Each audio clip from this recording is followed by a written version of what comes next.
নমস্কাৰ এছপিএন সকল সকলোকে জব মাষ্টাৰ আসাম চেনেলটোলৈ স্বাগতম জনাইছোঁ। আশা কৰোঁ সকলোৰে ভাল।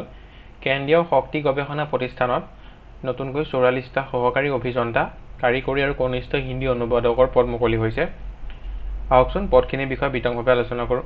ভিডিঅ'টো আপোনালোকে অলপো স্কিপ নকৰাকৈ শেষলৈকে চাব, তেতিয়াহে ভালদৰে বুজিব পাৰিব এই পদখিনিৰ বাবে কোৱালিফিকেশ্যন কিমান লাগিব, জব লোকেশ্যন ক'ত হ'ব আৰু চেলাৰী কিমান হ'ব। চেণ্ট্ৰেল পাৱাৰ ৰিচাৰ্চ ইনষ্টিটিউটতে ভেৰিয়াছ পোষ্টৰ 44টা পদ মুকলি কৰিছে, যাৰ এপ্লাই কৰা লাষ্ট ডেট হৈছে 25/5/2025। ইয়াৰ ফাৰ্ষ্ট পদটো হৈছে চাইণ্টিফিক এছিষ্টেণ্ট। ইয়াৰ বাবে পদ হৈছে 4টা। কোৱালিফিকেশ্যন বিচৰা হৈছে BSc in chemistry with 5 year experience or equivalent eligibility from any recognise university institution in India. আপোনালোকে BScত মেজৰ লোৱা হ'ব লাগিব আৰু লগতে 5 years এক্সপিৰিয়েঞ্চ থকা হ'ব লাগিব। ইঞ্জিনিয়াৰিং এছিষ্টেণ্ট, ইয়াৰ বাবে পদ 8টা মুকলি হৈছে। কোৱালিফিকেশ্যন বিচৰা হৈছে diploma in engineering with 5 years experience or equivalent eligibility from any recognise university institution in India. Diploma আপোনালোকৰ ইঞ্জিনিয়াৰিঙৰ ডিপ্ল'মা হ'ব লাগিব, লগতে 5 বছৰ এক্সপিৰিয়েঞ্চ হ'ব লাগিব। টেকনিচিয়ান গ্ৰেড 1, ইয়াৰ বাবে 6টা পদ মুকলি হৈছে। আপোনালোকক ইয়াৰ বাবে ITI চাৰ্টিফিকেট লাগিব ইলেক্ট্ৰিচিয়ানৰ।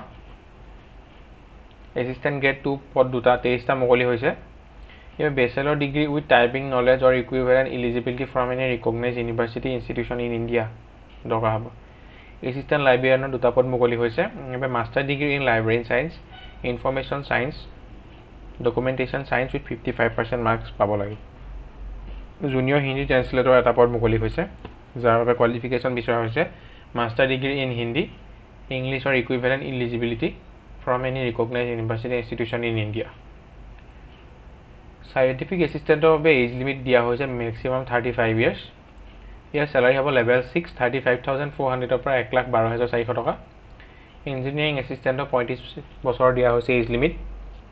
ইয়াৰো চেলাৰী লেভেল 6 হয়, 35,400 টকা আৰু 1,12,400 মেক্স। টেকনিচিয়ান গ্ৰেড 1, ইয়াৰ এজ লিমিট দিয়া হৈছে 28 বছৰ, লেভেল 2 হয় জব।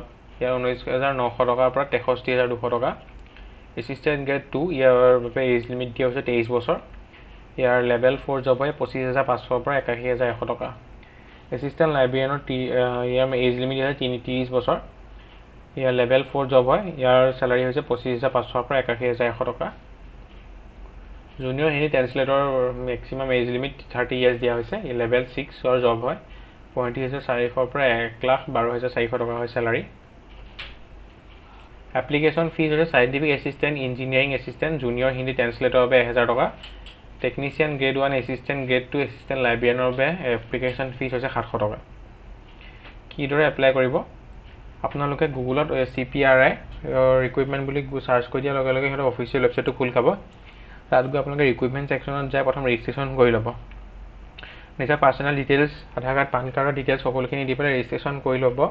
লোৱাৰ পিছত আপোনালোকে কোনটো পোষ্টৰ বাবে ইলিজিবল হয় সেই পোষ্টটোত এপ্লাই কৰিব।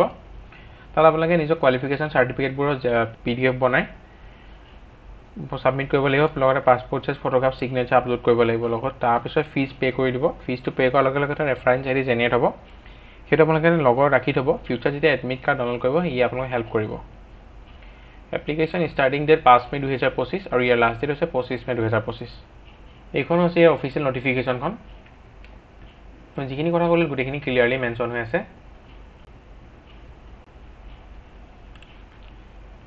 ইমানখিনি আছিলে কেন্দ্ৰীয় শক্তি গৱেষণা প্ৰতিষ্ঠানত মুকলি হোৱা 44টা পদৰ এটা ডিটেইল ডিছকাশ্যন।